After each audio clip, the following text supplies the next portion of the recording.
The loss of eyes in cave creatures isn't random. It's one of the most well-documented examples of regressive evolution. AAIs are expansive. They require huge amounts of energy to maintain. They're complex structures with many parts that can fail. And they're vulnerable to infection and damage. In an environment with light, eyes provide such an overwhelming advantage that the cost is worth it. In complete darkness, eyes provide no advantage at all.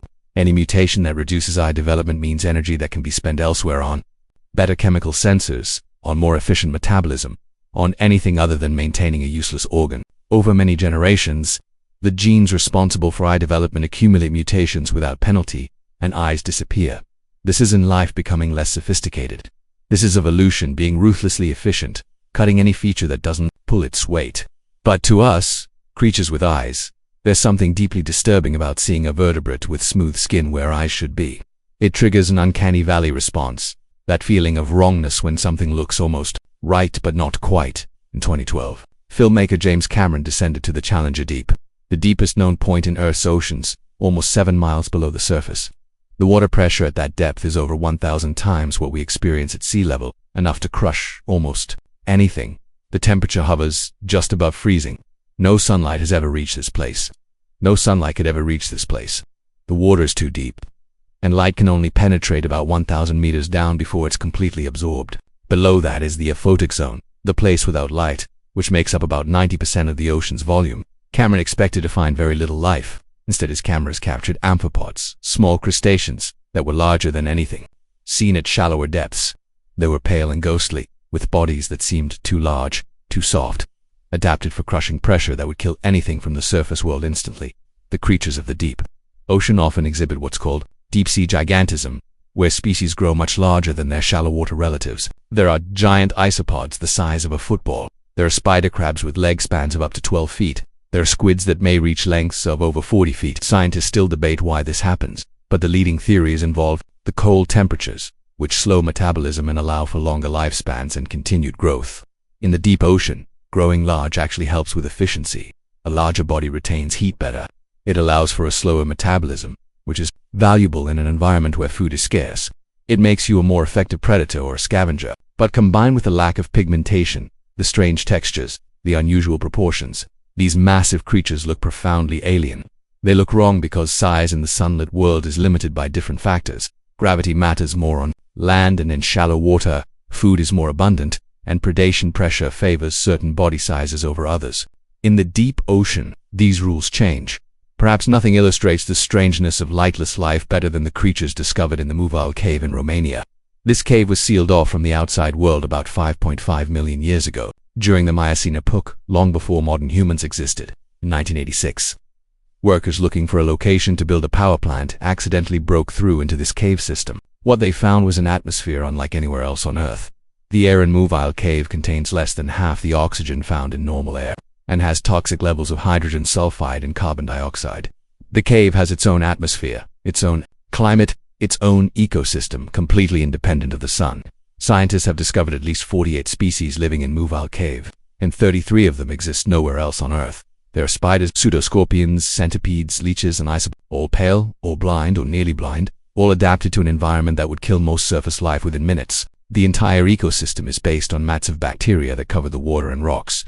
Bacteria that produce energy from the chemical reactions between the cave's minerals and water.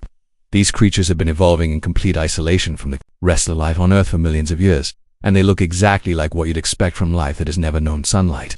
Pale, elongated, simplified, strange. The strangeness of these creatures isn't just about how they look, it's about what they represent. Every animal you've ever seen in your normal life is part of a single, connected web of life that ultimately traces back to photosynthesis. Plants capture sunlight. Herbivores eat plants. Carnivores eat herbivores. Even in the deep ocean, much of the life depends on what's called marine snow, the constant rain of dead material and feces from the sunlit surface waters falling to the depths below. But the creatures at hydrothermal vents, the ecosystems in caves like Muval, they've broken free from that dependency. They've proven that life doesn't need the sun, it just needs energy, and energy can come from sources we never imagined. This is why scientists studying the search for life on other planets are so interested in these extreme Earth environments. If life can exist in the crushing darkness of the deep ocean, in the toxic atmosphere of a sealed cave, in the superheated waters of a volcanic vent, then life might exist in the oceans beneath the ice of Jupiter's moon Europa, or in the methane lakes of Saturn's moon Titan, or in lava tubes on Mars. These creatures that look so wrong to us might actually be showing us what extraterrestrial life could look like. There's a psychological component to our discomfort with these creatures that's worth examining. Humans are intensely visual creatures. We depend on sight more than almost any other sense. Our brains devote enormous resources to processing visual information. We use eyes to navigate, to find food, to recognize friends and family, to detect danger, to experience beauty. We've developed complex emotions around visual stimuli. We find certain patterns and proportions beautiful, and those patterns are almost always related to things that mattered for survival in sunlit environments. Symmetry suggests health. Certain colors indicate ripe fruit or dangerous animals. Facial features convey emotion and intent. When we see a creature that has no eyes, or translucent skin, or proportions that don't match anything in our visual library, our brains struggle to categorize it. The pattern matching fails. The result is that feeling of wrongness, that instinctive revulsion or fascination. We're looking at life that has been optimized for criteria we don't understand, shaped by pressures we've never experienced, and our visual cortex simply doesn't have the framework to process it as normal. But here's the profound thing. These creatures aren't wrong. They're perfectly right for their environments. An anglerfish in the deep ocean is exactly what an angler should be. A tube worm at a hydrothermal vent is a masterpiece of biological engineering. An ALM in a cave system is beautifully adapted to its world. The wrongness we perceive is entirely our projection. We're judging these creatures by standards that don't apply to them. Rules written by the sun in a place where the sun has no power. In a very real sense, we're the ones who would look wrong in their environments. Our eyes would be useless organs, wasting energy in complete darkness. Our pigmented skin would serve no purpose. Our dependence on regular meals would be a fatal weakness. Our inability to sense chemicals or detect pressure changes or navigate by touch would make us helpless. If an ALM could think about us, it might find us just as bizarre. Creatures that need light to see, that waste energy maintaining coloration, that can barely sense the chemical composition of their environment, that die if they go more than a few weeks without food. These creatures that live without sunlight are teaching us something important about life itself. Life isn't fragile. It's not confined to narrow, comfortable conditions. Life is stubborn, creative, and relentless. It finds ways to survive in every environment on Earth where there's energy to be extracted and chemistry to be exploited. The deep ocean, the sealed caves, the volcanic vents, these aren't marginal environments where life barely hangs on.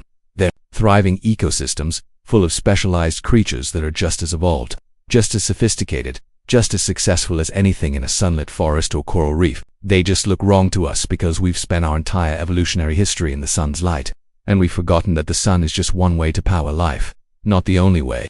These creatures are a reminder that life is bigger than our experience, with a stranger than our imagination, and more adaptable than we ever thought possible. And perhaps that's why they fascinate us as much as they disturb us. They're showing us that the universe of life is far larger and far stranger than the small, sunlit corner we call home. There's something profoundly unsettling about seeing a creature that has never known sunlight. When scientists first lowered cameras into the deepest trenches of the ocean, when they explored caves that had been sealed for millions of years, when they drilled through Antarctic ice to reach lakes that had been dark since before humans walked the earth, they found life. But the life they found looked wrong. Not wrong in a subjective sense, but wrong in a way that makes your brain pause. Confused, trying to reconcile what you're seeing with everything you know about living things. These creatures challenge our most basic assumptions about what life should look like, and there's a reason for that discomfort. Our entire visual vocabulary for understanding life has been written by the sun, and when you remove that author from the story, the narrative becomes alien. The sun has shaped every creature you've ever seen in your life. Every pet, every person, every bird outside your window, every fish in every aquarium, every insect that's ever annoyed you. They all exist in forms that have been sculpted by 3.5 billion years of sunlight. The sun doesn't just provide energy for photosynthesis. It provides the entire foundation for what biologists call selective pressure. It creates the day-night cycle that governs behavior. It creates seasons that drive migration and hibernation. It creates temperature gradients that determine where species can survive. It creates the very concept of color, because color only matters when there's light to see it by. Remove the sun from the equation, and you remove the single most powerful force that has shaped the appearance of life on Earth. What remains is evolution answering to entirely different masters: pressure, chemistry, heat from the Earth's core, and the strange logic of survival in permanent darkness. Consider the angler, one of the most famous residents of the deep ocean. When you see a photograph of a deep-sea anglerfish, there's an immediate revulsion response in many people.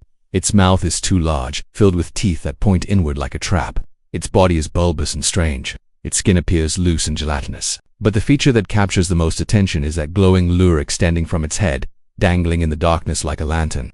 This is bioluminescence, light produced through chemical reactions in the creature's own body. In the deep ocean, where sunlight has never reached, the anglerfish has become its own sun. But here's what makes this even more strange. Only the females have the lure. The males of many deep-sea anglerfish species are tiny, sometimes hundreds of times smaller than the females. When a male finds a female in the vast darkness of the deep ocean, he bites into her skin and fuses with her permanently. Over time, his body degenerates. He loses his eyes, his fins, his internal organs, until he's nothing but a pair of gonads attached to the female's body, drawing nutrients from her bloodstream. He becomes a permanent parasite, a living sperm bank. This isn't fiction or exaggeration. This is documented scientific reality, discovered in the early 20th century and confirmed through countless specimens since then. Why does this happen? Because the deep ocean presents a problem that sunlit environments don't have. Finding a mate in three-dimensional darkness is almost impossible. The anglerfish species solved this problem through one of the most extreme examples of sexual dimorphism known to science. In the sunlit world, evolution created elaborate courtship displays, bright colors, distinctive patterns, songs and calls that travel through air and water. In the eternal darkness of the deep sea, evolution created something that looks like body horror, but is actually a mathematically elegant solution to an impossible problem. The male sacrifices his individual existence to guarantee reproductive success.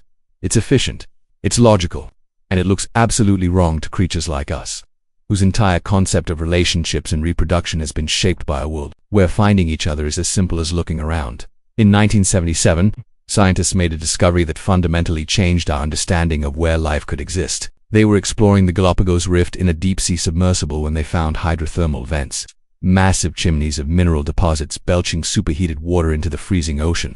The water coming out of these vents can exceed 400 degrees Celsius, hot enough to melt lead. The scientists expected these vents to be dead zones, places where nothing could survive. Instead, they found ecosystems thriving in ways that shouldn't have been possible. There were giant tube worms, some reaching lengths of 8 feet, with no mouth, no digestive system, and blood-red plumes waving in the superheated currents. There were clusters of white crabs and blind shrimp species that had never been seen before. These creatures weren't just surviving without sunlight. They were thriving in an environment that would instantly kill almost anything from the surface world. The tube worms, officially called Riftia pachyptilla, looked like something from an alien planet. They anchored themselves to the rocks around hydrothermal vents, their white tubes swaying, their red plumes exposed to the toxic superheated water. They have no way to eat, yet they're some of the fastest-growing invertebrates known to science. The answer to this impossibility lies in their bodies.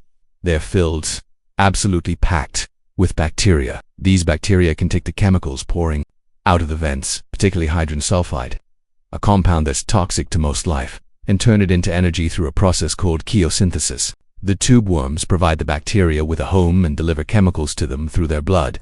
The bacteria provide the tube worms with all their nutrition. Neither could survive without the other. This isn't a food chain based on sunlight and photosynthesis. This is a food chain based on the heat of Earth's molten core and the chemistry of the planet's interior. It's life built on a completely different foundation. And it looks wrong because our brains are pattern-matching machines trained exclusively on life that depends, directly or indirectly, on the sun. Cave ecosystems provide another window into what happens when sunlight is removed from the equation, but in a different way than the deep ocean. While deep-sea creatures evolved in an environment that has never known light, cave creatures often evolved from ancestors that lived in sunlight. They enter caves, either trapped by geological changes or seeking refuge from predators or climate. And over generations, they adapt. The changes that occur are so consistent across different species in different cave systems around the world that scientists have given them a name: troglomorphy, the cave form, and the changes are striking. Cave-dwelling fish lose their eyes over generations. Not just their sight, but the eyes themselves degenerate into useless tissue or disappear entirely. Cave insects and cave salamanders become pale, losing all pigmentation until they're ghostly white or translucent. You can see their internal organs through their skin. They develop elongated appendages, longer antennae, longer legs, extended sensory structures that help them navigate and find food in complete darkness. They move slowly, conserving energy in an environment where food is scarce. There's a cave salamander called the almay that lives in the underwater caves of Slovenia and Croatia. It's been called the human fish because of its pale, pinkish skin tone, but that's where any resemblance to humanity ends. The ALM is completely blind, its eyes reduced to tiny, non-functional spots beneath its skin. It's entirely aquatic, with external gills that look like feathery red plumes on either side of its head. It's about a foot long, pure white, and moves through the dark water of its cave system like a ghost. But the most remarkable thing about the OLM isn't how it looks, it's how long it lives. Scientists have discovered that ALMs can live for over 100 years, making them one of the longest-lived amphibians on Earth. They can go years without eating. They reproduce only once every decade or so.